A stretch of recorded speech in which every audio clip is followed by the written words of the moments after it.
We have a Working by Referral mini-series coming out next week that I'm super duper excited about. And I feel like we've just spent a lot of time working on talking through database and all the stuff that's important on that side of our business list. Yes. And it was so fun. I think everybody needs to go check that out.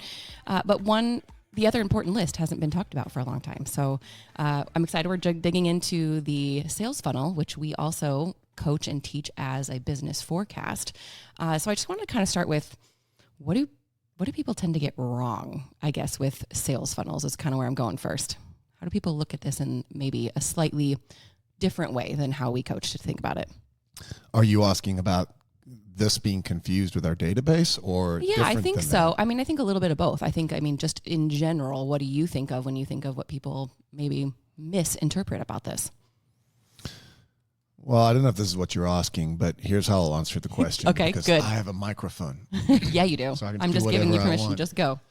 Well, I think what I want is for people to understand what this is and why it matters. Yeah.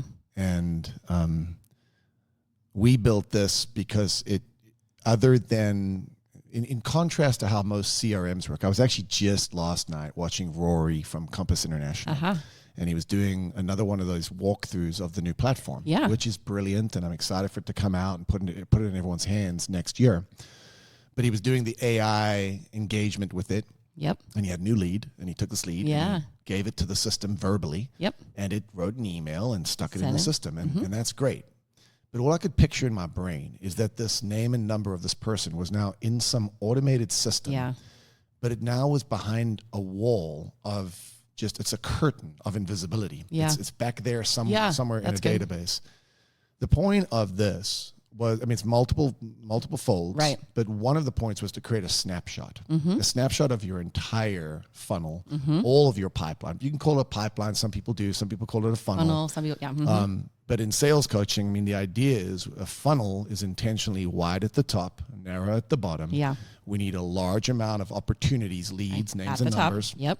In order to get a certain smaller number of actual closed transactions. Yep. And so that's why it's a funnel. I like that better than a pipeline. Yeah. But the problem with a lot of these things is that there's thousands of names and numbers. They're all in various iterations, somewhere back behind a curtain. Yeah. And what this was about philosophically is saying, rather than automate or have a machine or a system that tracks all my leads, I need something to look at manually where I can see all my people in their various progressions throughout the sales process, and I can own that process. And sometimes there's work to be done with people, sometimes there isn't, but it's almost like a look in the mirror, right? Here's my business top to bottom. So that's the first thing I think the funnel is, which is a snapshot, right? But I think that is exactly what I was going for, right? Like, I feel like people misunderstand. They feel like they want some sort of just automated set and forget, put it behind somewhere, and they don't want to have honesty with themselves.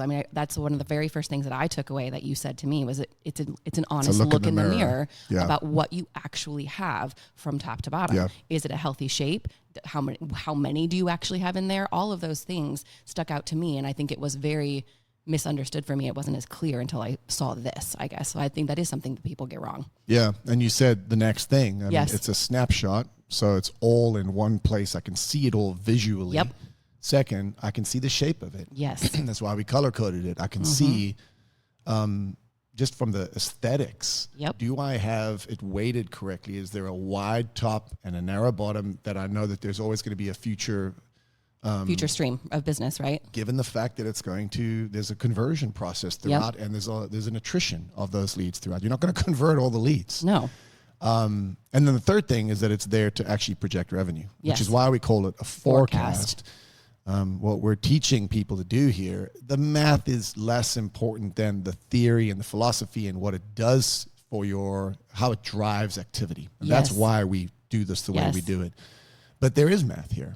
And if you do this correctly, you actually can project and forecast your future revenue. If you track your conversions correctly, if all your business is there, and if you learn how to get those metrics dialed in, you really can have a future picture of your 6 or 12 month projected revenue. Yeah. And honestly, that blows people's minds. When I use your quote, I'll be like, well, Dylan used something like this religiously, and he was able to, within 5 to 10%, accurately predict what he would make in the next 6 to 12 months. And that blows people's minds that you're able to go, oh, I know exactly what I'm going to make well, it's like in this doing business. A personality test. It's only as accurate as your inputs, right? But if all your inputs are there, and if you learn what your conversion ratios are across various lead categories, then yeah, you absolutely can and should project your revenue. Okay, awesome. This way, I think you answered that perfectly, even though you didn't know where it was going. Didn't know the question. I know. I kind of wanted to throw you off that way, but you answered it exactly right. I think the other things that come to top of mind for me is people forget about that. Like, again, it's kind of behind the curtain,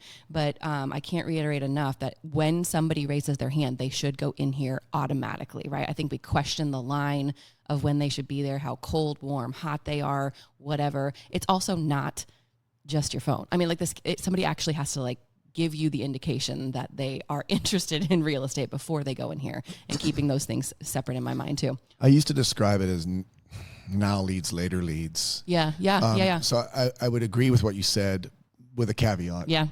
There's leads that just need to be long-term incubated. Mm-hmm. So I've got someone that 3 to 4 years from now, I don't know, even that might need to go in here. Yeah, that's what I'm saying. We don't want to forget about it.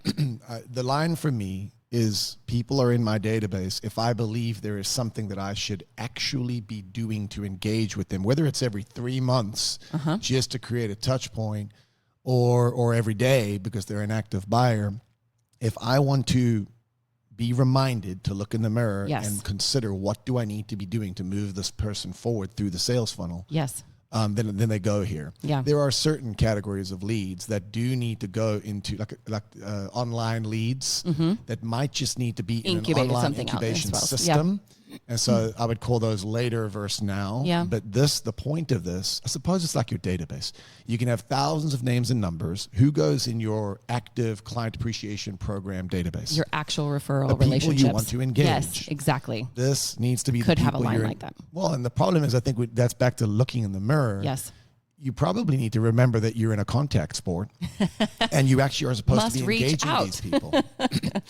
But I do think that's the honesty. You know, you're in your first 6 months and you've got a handful of leads and you stick them in there and you've got one pending and you stick it in there and you look at your revenue, you go, okay, well, I guess that's what I stand to maybe make. Mm-hmm.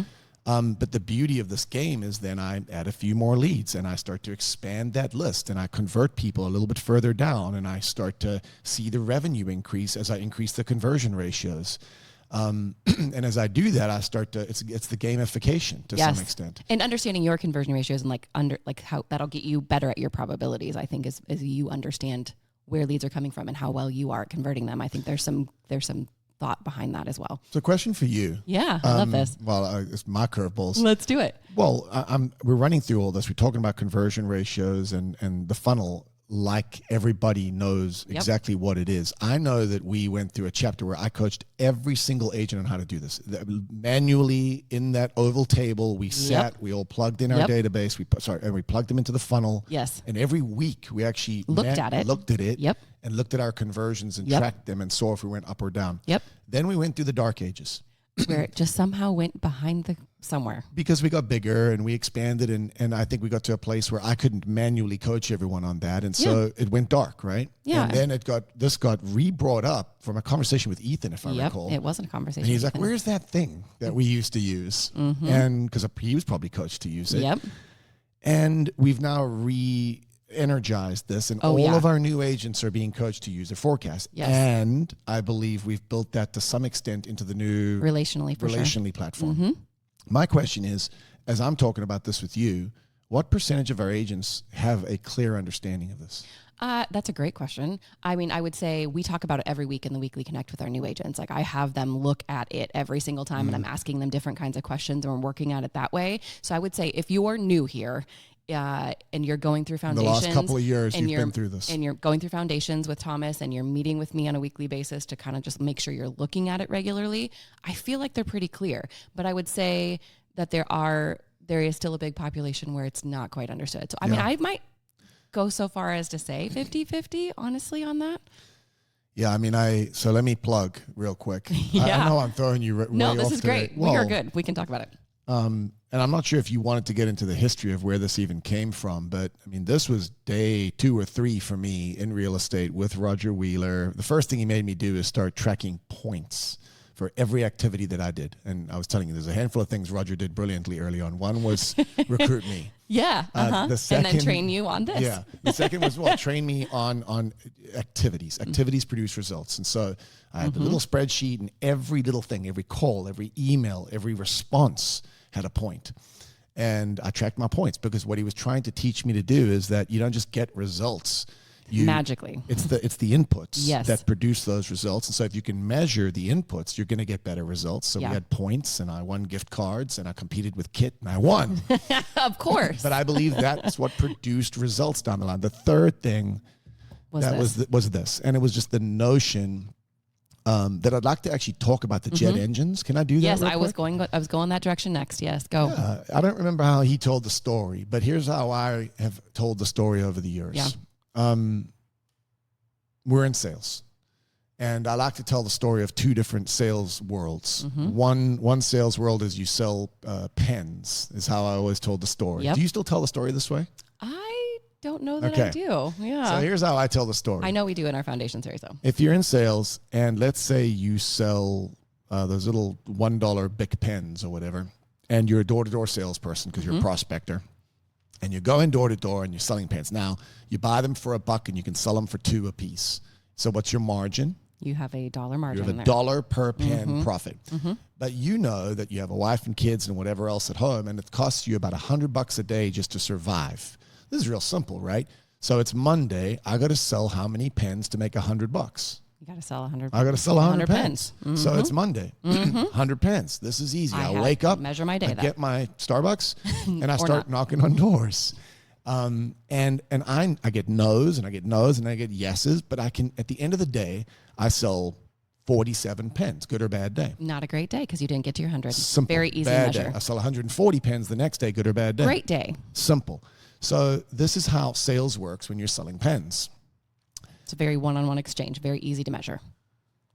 I can see the results Instantly. Immediately in real time. When I'm selling something different, like houses, let's use a different example. Jet, the example I use is jet turbine engines. Yep. You sell multi-million-dollar contracts, and you've basically got a handful. You got Boeing, you got Lockheed, you got the U.S. Air Force, you got a handful of clients, and you got these long-term relationships with them, and you're talking with them about multi-year contracts that maybe won't be signed for 3 or 4 more years. Yep.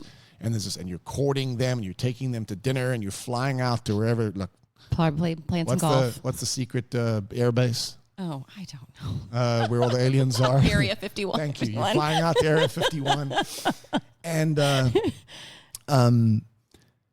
it's Monday. And you got an email back from the guy at the Pentagon, and you got a call from the assistant of the VP that's second, third down the line at Boeing, and they're like, hey, we're not going to be able to meet with you next week. And you did a whole bunch of stuff. You met with engineering, and you went home. Good or bad day? How do you measure that? No idea. You have no idea. We have no idea. And so when we're in that sort of sales environment, the way to measure results is it's very hard to measure it from the result. You have to measure it from the benchmarks of progress along the way. Yes. Is the number of opportunities increasing or decreasing? Yeah. And is where they're at in the, let's call it the sales journey. Are we moving them forward along the benchmarks? So that's the principle here behind business forecasting, is we're more like jet turbine engines. Yeah. I mean, I don't know. People. At most, our agents are selling 100 to 200 houses. We're talking about the very, very top agents, right? Most of us are selling 10, 20, 30 a year. Well, what does that relate to? It's 52 weeks in the year. That's less than 1 a week to be golden circle. So how do you measure the success of a Monday? The answer is you don't look at the sales. You work all the way upstream to where we're at. Are we adding leads quicker than people are dropping off the bottom? Yeah, that's where that shape comes into play, right? Absolutely. Like that. And are we converting people progressively? Now, we're losing, by definition, we're losing opportunities along the way, because by definition, we can't convert them all to closings. Yeah. But are we keeping the shape of the funnel as we move people down, and are we progressing on any given day? And that's the game here that you have to learn to play. Otherwise, Monday, by definition, almost always sucks. Because you didn't necessarily have a closing that day. Like that's what it feels like, right? You don't have You're that going to have right one away. day a month. That's yes. great. Yeah.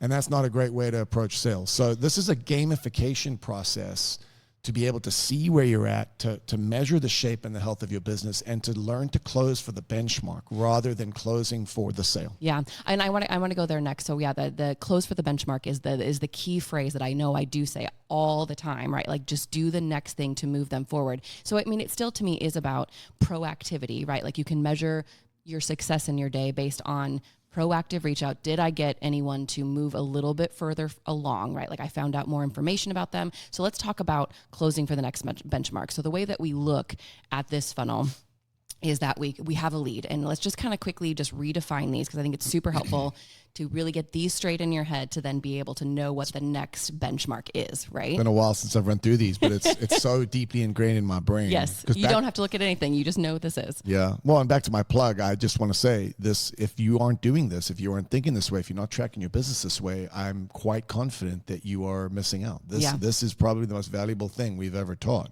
other than work by referral. Work by referral. Yep, so that's the most lead, important thing. You want to start at the top? Let's start from the top. Oh, you first have a lead. Lead is a name and a number. Yeah. And it's presumably of someone that might want to buy or sell real estate. Yes, hopefully, please. So a lead is a referral.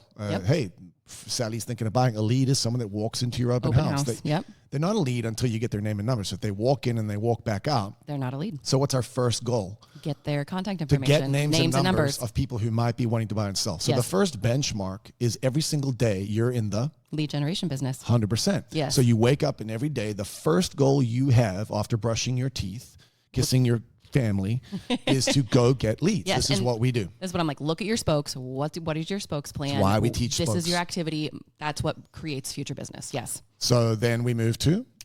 Then you're closing for the next benchmark, which is a prospect. So when a prospect is...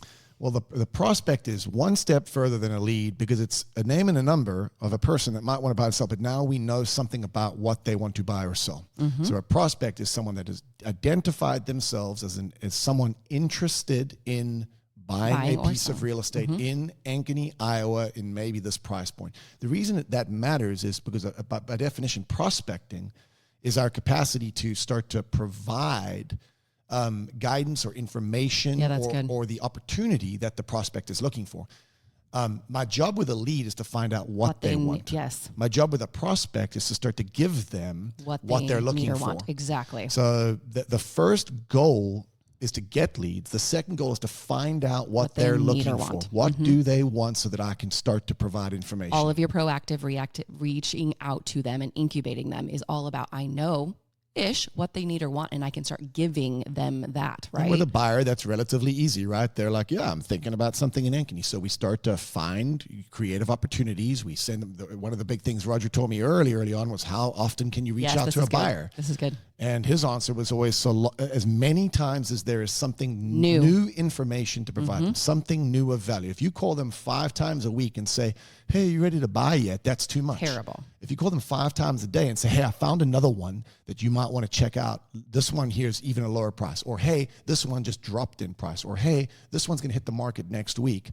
Every one of those are a new valuable piece of information. Now, it's 2026. Don't call them with all of those. But the point is, variety of information. The point is you can't over communicate with people if you're providing new value and new information. So with prospects, our goal is to find out what they want so that we can provide that information. With a seller, it's slightly different, but it's still, what are they looking for when they're looking to sell? They're not looking for your marketing process. They're not looking for, but what they are, most times when they're selling, they're actually looking to buy. To buy also, yes. And so a lot of the way to get to the listing presentation is to provide what they want, which is to guide them down the buyer path to get them on the seller path. Yeah, but it's all about what they need or want, right? So the goal of like leaning in from lead, find out what they need or want to get them to prospect. Once you know what they need or want, keep leaning into that. So that next stage. And we do have kind of differentiated, like most of our labels in our CRMs just go straight to client from here. But I think what you're really trying to do to the next benchmark is the importance of getting them face to face. So we say appointment is kind of the next stage. Which is the OG version of this that I taught, and skipping that, we skip that in our CRM. Yes, the way it's labeled. But it's actually unfortunate because in our brains, we should not go straight from prospect to client. We should go from prospect to appointment, because the number one thing we're looking to do when we have a buyer or a seller that is looking to buy or sell, that has a need or a want that we can start to fill, is to get face-to-face. Yes. We know that, I forget, it's been a long time since we looked at the NAR data, but 80-something% of people meet with one agent before they buy or sell. I think it's slightly lower with sellers, but generally buyers is higher. So what's the goal if I have a prospect? There must be, obviously, the mechanism is to provide value, information. The goal or the outcome is to get face-to-face. Because you can win them over generally by providing value as soon as you get them face-to-face. They want to see listings, get face-to-face with them. Yes. They want to sell, find a way to say, hey, let me just come take a look at the property. It's possible I've already got people that are there. Yes. The closing for the benchmark means, let's just back up before we keep going. Rather than think about how do I sell this person a house, when you have a lead, find out what they need. Close for that benchmark. One thing at a time. That's all you're closing for today. Yes. Tomorrow you can close for trying to get face-to-face with them. So we're now at the appointment phase, because that's what we're doing with prospects. So back to the forecast. Every day I'm waking up, I'm looking at my forecast. I'm going, okay. Who are mine? Number one, have I added leads? Yes. Let's get them in. Yes. Number two, do I know what they need or want? Let me start to provide them what they need or want. Yes. What am I trying to do as I'm providing them what they need or want? Trying to get an appointment. Yep. So I must be providing it in a way that gives me context to say, hey, let's meet at the office, or hey, let's get coffee, or hey, let me come preview your property. Yes. Appointment is the goal. And so this is changing our psychology, because what we're not trying to do is sell houses anymore. What we're trying to do is create a bunch of micro sales. Yep. We call that closing for the benchmark. The success along the way, right? So once we get the appointment, the likelihood, the NAR data is very high, right? Like they generally only interview one agent. So we do then usually get the client at that point. And once they're the client, I mean, yes, I think this is the part that everyone wants to skip to, right? Maybe, is that once you have them as a client, like your next benchmark is to then get them the contract, right? But that can be a long time in between. There can be a long time between all of it. But I think the next point there is from client to the last stage there is contract and close. But really it's the top that I think people struggle the most with, is realizing that when they get a new lead, it is just finding out what they need or want. I almost want to slow down their brain. It slows down their psychology. I just need to get them here, and I don't need to worry about all the way through. Well, we used to distinguish those two chapters. The top chapter that you just described, lead to prospect to appointment, ultimately to client, is what we call generation of business. From that point on, once you have a buyer that's in a buyer's agency contract or a seller that's in a listing contract, we call that administration of business. Now, I know it feels like when you have a listing, you're still trying to sell it. But, 70, 80, 90% of the time we sell our listings. And once you have that listing contract, you're now in I'm doing the work that I was trying to get the opportunity to do. Yes, and your brain, for me, then flips to client experience. Service I'm and here client to experience. serve and create a remarkable client experience. But up to that point. So, there's a line there. Generation of business versus administration of business. I don't see that on the graphics anymore. No, it's been a while since we've talked about it that way. That's probably good to add on there. Well, it's what you were saying innately. You're saying, the real lack here or the deficiency isn't in, I've got an opportunity. How do I present my listing presentation? Yes. Or how do I meet with them at the buyer table? We know kind of how to do that. We're getting better and better, right? But the real, how to build a great real estate business is all about everything all north top of the line. And where we fall short on this is we don't put enough of our leads in the system. We don't wake up every day recognizing, like we talk, for example, about you should block off an hour a day for lead generation, an hour a day for lead incubation. What we mean by lead incubation is looking at your funnel on a daily basis and going, what can I send to Bob and Mary? What do they need? Where are they at? How do I get them to the next benchmark? That's the game that we're playing. And once that gets in your brain, that's why Roger added points for me. Once you start to recognize the way to do that is volume of communication that is valuable, and then always not trying to get them to buy a house, but get them to move to the next benchmark. Yeah, new value like that. I can't stress that enough. That's good. It really changes the work to be done. It changes the job description. I think you get more clarity in what you're doing. Now, this is only one part of your job, because then you've still got to go create value for these people once they're clients. Absolutely. And that's really where we think all of our value, our our job is as, we forget about this full time. Well, this is the one that defines whether we get to do the second one. Whether you get anybody to work with or not. It's totally true. So I do want to camp on, you keep talking about gamification, and we talked a little bit about probabilities earlier. And I want you to kind of run through that, because I think for whatever reason, people get hung up on the probability, the percentages, and how do I go about this? And I'm like, well, there is no perfect, whatever. So I would love for your take on... Bunch of left-brain people. These are the things that I was looking for as a new... Just tell me what to do. Just tell me the answer. Just give me the answer. So there's no perfect answer for this, but I feel like I would love to hear you riff the how you would go about or suggest people do their probabilities, their percentages as they go. Yeah, well, I think it starts with your archetype and where you're generating your leads from. Yeah, that's 100% right. So...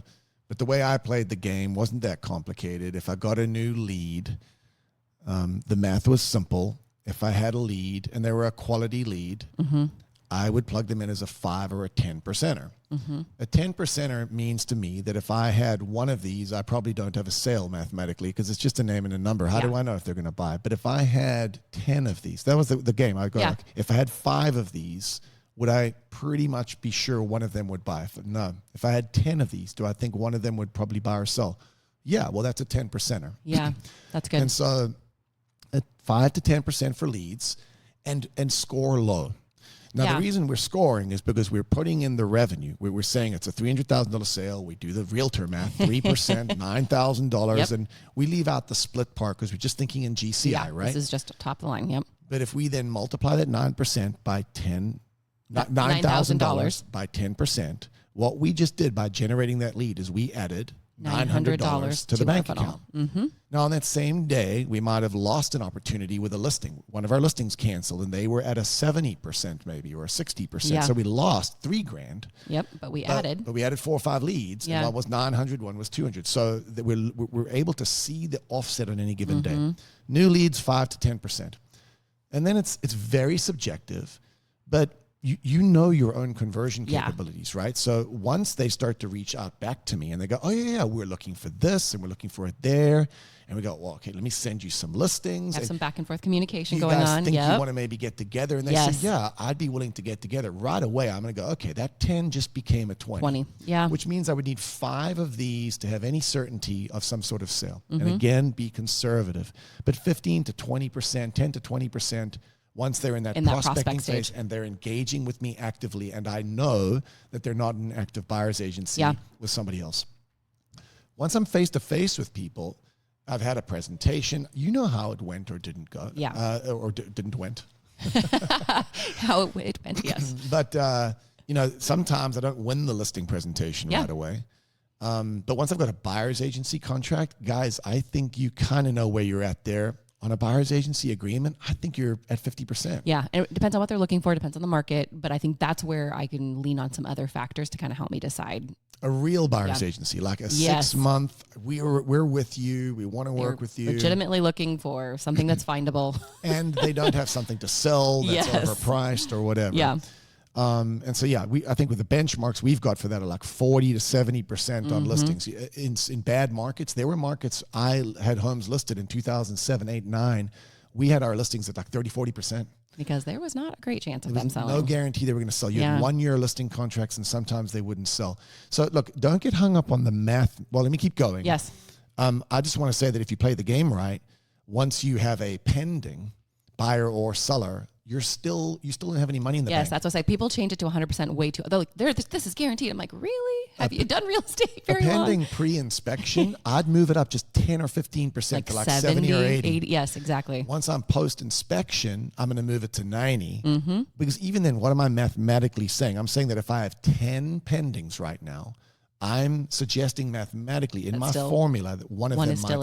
It's not going to close, And I'm doing that intentionally because my goal is to forecast my revenue and to gamify my own brain. If I go 100%, 100%, 100%, then when I lose one, I go, oh, crap. That was $9,000. I just lost $9,000 today. But part of the business is losing 1 in 10 sales. Yes. This is how it works. And so what this is doing is, 1, creating better projections. Yes. But it's 2, it's framing your mind correctly where you're allocating value to each potential opportunity, and you're not viewing a sale as a sale. You're viewing your business as a collection of potential sales. against which you're assigning a probability. Yeah. So 10 to 90%, it's not a science. Well, it actually becomes a science. It does become, once you understand it and you understand your conversion ratios, where your leads are coming from, it really can get pretty dialed in. Yeah, it was for me. Yeah. It was for me in the, couple $100,000 of revenue space. You could pretty much accurately, and that's not the principal goal. No. But it's, I think the real goal is the psychology. Yes. And psychology on so many levels. Am I thinking about each lead properly? 2, am I motivated every day to wake up and figure out how do I move them forward? 3, to not demotivate ourselves by thinking we have to take someone from point 1 to point 10. Yes. That's not the game. Move Lots them of forward. benchmarks along the way. And we're selling jet turbine engines. That means it takes thousands of steps to get someone to the actual contract. And by the way, let me go back to the jet turbine engine deal. Metaphor, yeah. Well, yeah, you only have to sell 2 or 3 of those a year to make your $200,000-$300,000. Yes. So consider the psychology of 362 days a year never making a sale. No closings, yeah. Well, that's the business we're in. Yeah. So this is all about psychology and setting up good thinking and structure and habit. And yes, oh, by the way, if you do that well, you'll be able to project your revenue. What I'm most interested in, especially for our newer agents, first 5 years, is the game of slowly but surely expanding the funnel. Yes. And slowly but surely increasing that number. I got a Whoop. And so every morning I'll wake up and I track my sleep, and I'm drinking less alcohol I hate alcohol because every time I drink alcohol, numbers are not my good. sleep score goes down. Yeah. And so this is all we're dealing with, guys. You got to recognize you're just a human being. You're subject to a bunch of bad habits. Structuring things well is how you overcome yourself. Yeah, no, absolutely. This, for me, I would say, and when I say for me personally, but also for the dozens, hundreds of agents people that we watch use I this. coached in the first several years that got us to where we are, it was largely learning to think correctly about how we generate and incubate leads. Second to work by referral, this might be the most important thing we've got in our arsenal. Yes. Which is why I asked how many people actually get this. So. Yeah. No, and I like I said, I would like it to be 100%. I don't think that's accurate yet, but I think. Well, these are rugged individuals, and it's I try so hard. I try so hard. Yeah. No, I can't stress enough. Like, you summed that up really, really well.